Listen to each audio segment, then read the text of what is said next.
Welcome back! In the last video, we started migrating our app from ASP.NET to ASP.NET Core by using the Visual Studio extension for ASP.NET Incremental Migration to create a new ASP.NET Core project alongside our existing one. And the extension wired them together with a YARP proxy so that from the end user's point of view, it's one application, but behind the scenes, requests will come to the ASP.NET Core app first, and then be forwarded along to the ASP.NET app if the Core app isn't able to serve them. Now that we have that project in place, we can start the actual work of migrating our endpoints one at a time from the original app to the new one. So let's go ahead and dive in and do that. So here we have our solution. You can see we've got our original eShop Legacy MVC project as well as the new MVC Core project, which currently is empty except for a test controller that we added last time. So what we want to do is we want to find a controller like catalog controller, which is the primary controller in this web app, and we want to move them to the new application. Now this is something that the Visual Studio extension helps with also, because I can right click and in this context menu there's a migrate controller option that's going to guide me through migrating this controller from ASP.NET over to ASP.NET Core. So I'll click migrate controller. And we get this UI that shows the controller along with its dependencies, which the tooling has found for us. We found that it depends on these classes, including classes from log4net. So we see that we're going to have to add a reference to the log4net package in our new ASP.NET Core project. Also including some services that live in other model classes in our project. So those will have to come along. The first controller that you move in an incremental migration is always the hardest because you have to move all of the supporting infrastructure that supports that controller, which will include your models, your services, your common NuGet packages. The tooling helps us with that, but there's always a bit more work for that first one. We also see that it's detected some routes have been configured for this controller, and we have some views which it depends on. So we'll go ahead and click Migrate Selection to migrate this, and it will show us progress as it's migrating each of these dependencies and then ultimately the controller itself over into the ASP.NET Core app. Okay, that's done. Now if we go back to summary, you can see that it will now show that 8 of our endpoints are available on the ASP.NET Core app, while 12 still are not, but we can see that we're making progress here. Going over into our ASP.NET Core app, let's take a look at what got changed. So first of all, if we look at the project file, you can see that we had a package reference added for log4net because we recognize that we need that, that dependency in order to do the logging that the controller wants to do. We also have a dependency on the eShop Legacy Common project because that's where some of these models live that we're going to use. And so we've added this project-to-project reference that's necessary for the controller to work. Looking at the controller itself, we see that all of the code's been copied over, and we can see that some of it has been updated to work on ASP.NET Core. We have this using Microsoft ASP.NET Core import, so we can use things like the controller base type or the action result type, and things will just automatically work. Now when we build, we'll find that there are still some changes that need to be made in this class because the tooling doesn't change everything that's necessary to fix as you move from ASP.NET to ASP.NET Core. There will be source updates that still need to be done manually, but it does some of them for you and it helps with the process. Okay. In addition to that, we see that we've moved over the iCatalog service interface, which our controller depended on. And we can use these catalog item types that come from that shared library because of the reference that was added. We also have views that were moved. We have both the catalog views, which are the views specific to the catalog, and we have a shared view. We have the layout that's used, as well as a partial view here. We've got the login partial and the catalog table partial. The login partial won't work yet because we still need to migrate our authentication story, which will be done in a future video, but we've at least got the partial views CSHTML here. And then finally, if we look in our program file, our program.cs file, you can see that it added a controller route that uses catalog as the default controller, the same way that was set up as the default controller in our original app. if we come over here and, it would have been in app start, route config, you can see that we were using catalog as the default controller in our original ASP.NET app. So we've updated program.cs to have that same route configured here. Now, the template did also have this default controller route configured, which we don't need anymore, so we're just going to remove that. But you can see that a lot of this has already been moved for us. So now we need to make a few fix-ups to get this working on ASP.NET Core. So if we come back into our catalog controller in the ASP.NET Core app, let's take a look at what else we need to fix here. There should be build errors here. They're not showing up. I suspect this is just a quirk in VS. Let me try to build the solution and see if it'll show them then. So we'll build our solution.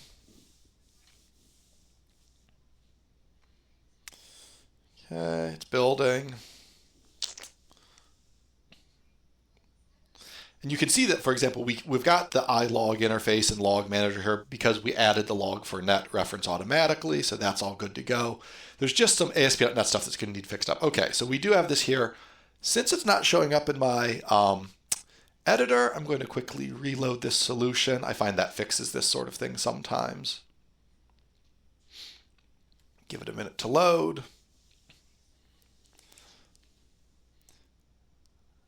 Still not seeing some of the errors I'm expecting, because if we look in our error list, you can see there are some errors in catalog controller, like the select list type is not available.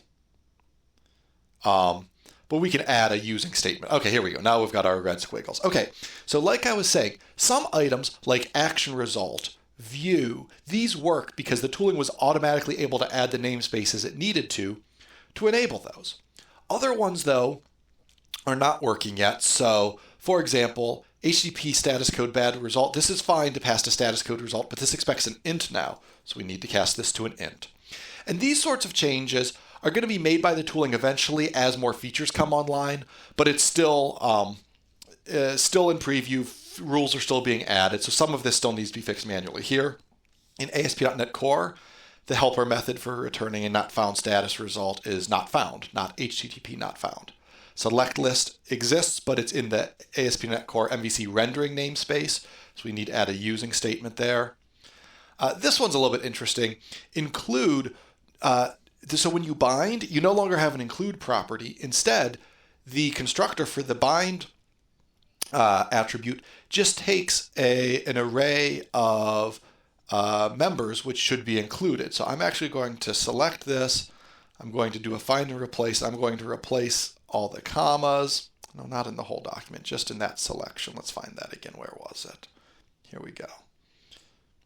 So we're going to replace all of the commas in this selection with quote, comma, space, quote, just in selection.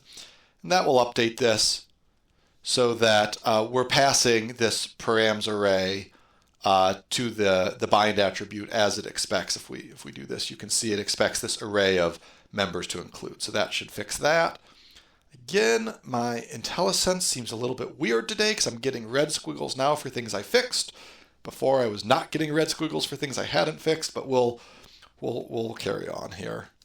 These squiggles should be going away as I'm fixing these items. Exclude's a little bit trickier because we don't have an exclude. Instead, you need to go to the catalog item type. So we can just sort of, we can go to the catalog item definition, and we can look at the different members here and figure out which ones are not excluded and make sure we include those ones. I happen to know that in this case, it's the same members that were included before. I just have this pattern as another example of the sorts of things that we need to get the tool to update. So let me go ahead and grab this list of members that we want to include. And we will put that in here instead of using the exclude property, which no longer exists. Okay. And then we should be just about good to go. We'll add an int there, remove HTTP there. Now we do have here this use of route URL, which exists in ASP.NET Core and will work, but it's getting the route URL for a controller we haven't yet migrated. The pick controller doesn't exist in the ASP.NET Core project yet. Once we migrate this over, this will work. So I'm actually gonna, I'm gonna come back down there. I'm going to comment this out because we'll be able to go back to this later. But for the time being, what we're going to do is I'm just, because I know that all we're doing is we're constructing the URI to the pick controller for a particular item, I know the format for that route string, and so I'm just going to paste it in directly, and we can replace it with the route URL usage later. So for now, it's just going to be that the picture URI is equal to item / the ID of the item / pick, because that's where those live. So at this point, if we build, we should have less errors. There's still a few because we're going to have to fix up some of our views. Let's take a look. So we build here. Okay, so actually everything built except for our login partial view is not building yet. Now, like I said, this is going to need a few more updates as we migrate over our authentication story. For now, I am just going to comment this out. This is something that we're going to address in a couple videos from now.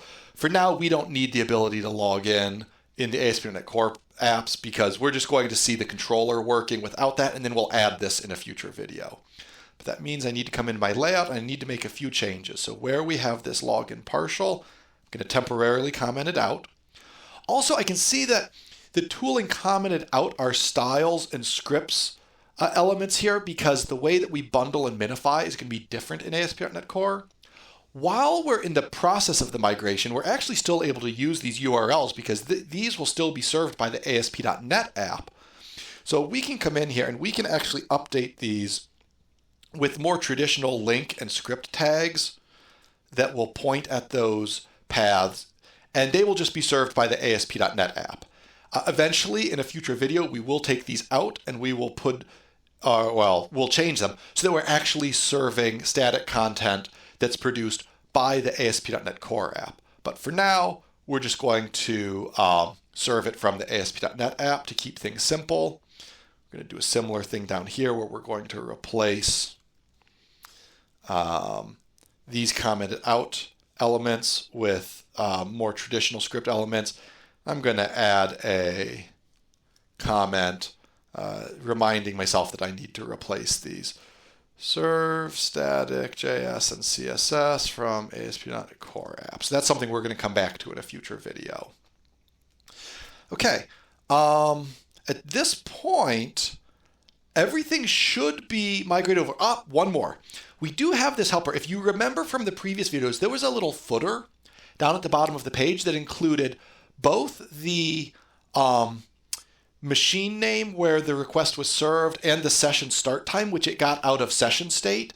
And we had the requesting browser's user agent served from a helper library.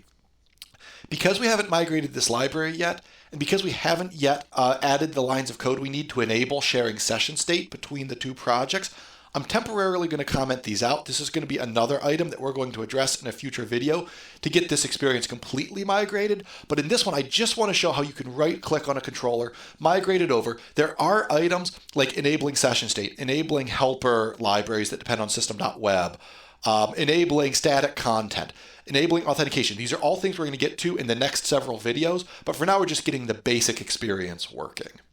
Okay, so at this point, we should be able to build. And it should build successfully. It does. So build succeeded.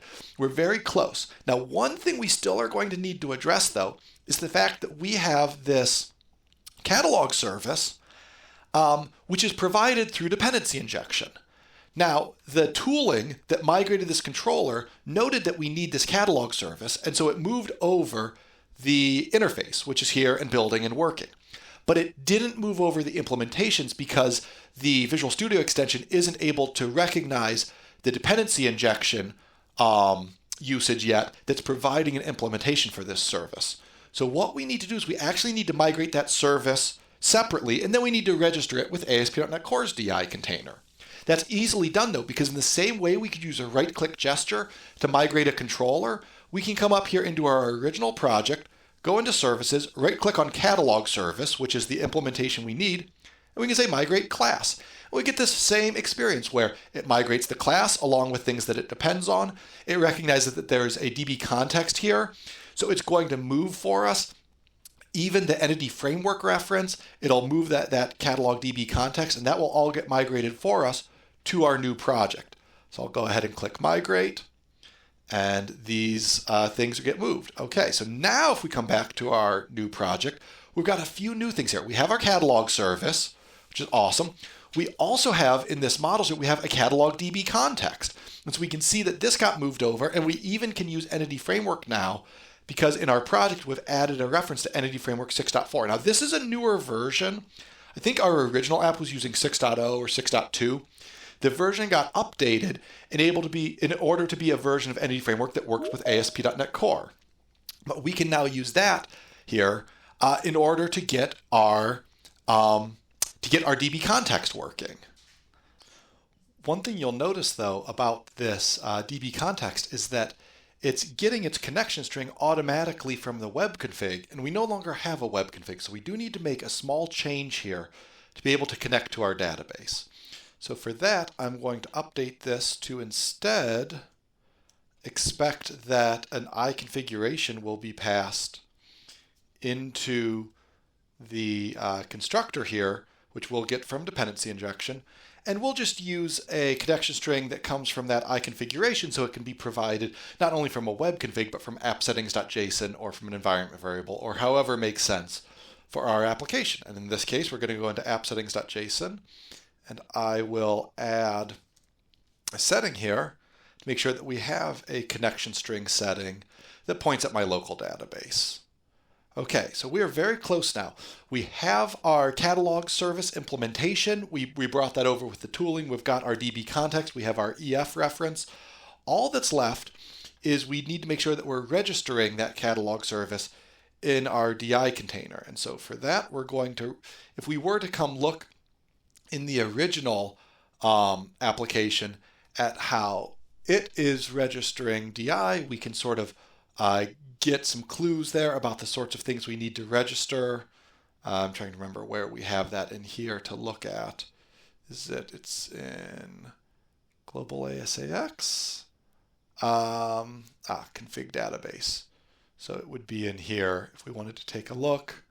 But anyhow, not important. I know the services that we need available. So what we'll do is here in our program.cs in the ASP.NET Core app, where we're registering services, we will add a few additional services that we need to register. We'll also have to add some namespaces to make sure we're importing these things.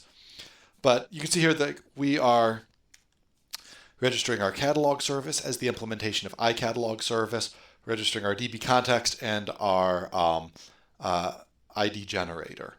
And so with this, we should be able to build, and if everything works, we should be able to launch this solution and see an ASP.NET Core and ASP.NET app running together to provide this. Okay, I see that the build has succeeded, so I'm going to launch this.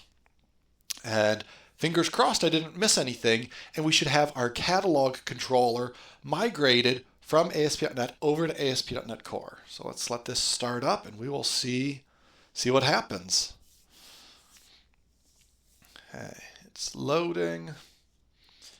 Okay. See here the output from the ASP.NET Core app. And here I'll move my browser window up here so that we can see what the behavior is once this loads. There are, I think, a couple first chance exceptions that are expected from the ASP.NET app, so I'll probably have to just hit continue in VS for those, but otherwise it should work.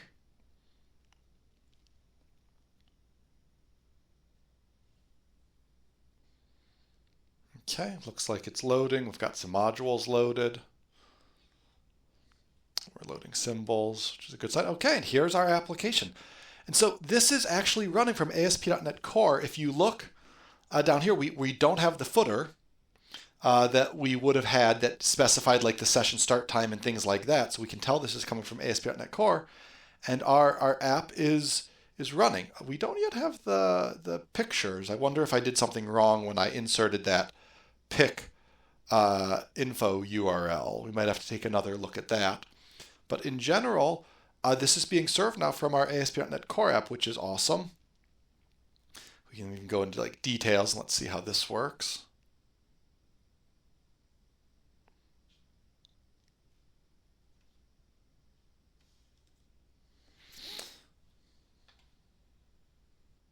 Oh, here we go. Okay, so our pictures have loaded. And now we're able to navigate around. We can go to the details. Again, we don't have the footer because this is served on ASP.NET Core. In fact, if I come over here and set a breakpoint in the catalog controller, I can show you, set a breakpoint on index. We come back here and we go back to our index. You see we hit the breakpoint, and if I were to run type of string.assembly in the immediate window, we see that string is coming from system.private.corelib in the Microsoft Net Core app package folder, and so this is running on ASP.NET Core. Now, we could also set a breakpoint if we wanted. Let's come back to our Solution Explorer here. In something like, we have this session controller where we can test session state usage. That hasn't been migrated yet. So if we go there, we hit another breakpoint, and here we're able to do type of string.assembly, and string is coming out of MS Core lib. And so we've got this running in this dual way where we have parts of this website coming from ASP.NET, parts of it come from ASP.NET Core. From the user's point of view, it's a single app. You can see here the session endpoint does have that footer because it's using the ASP.NET apps layout. But we've migrated, we can turn off this breakpoint. We've migrated one of our controllers completely from ASP.NET to ASP.NET Core. We can now deploy the app in this state as an intermediate stepping stone to getting all the way to Core. And in the next couple of videos, we're going to clean up some of those loose ends as far as session, auth, static files, and we'll be well on our way to migrating this application to ASP.NET Core.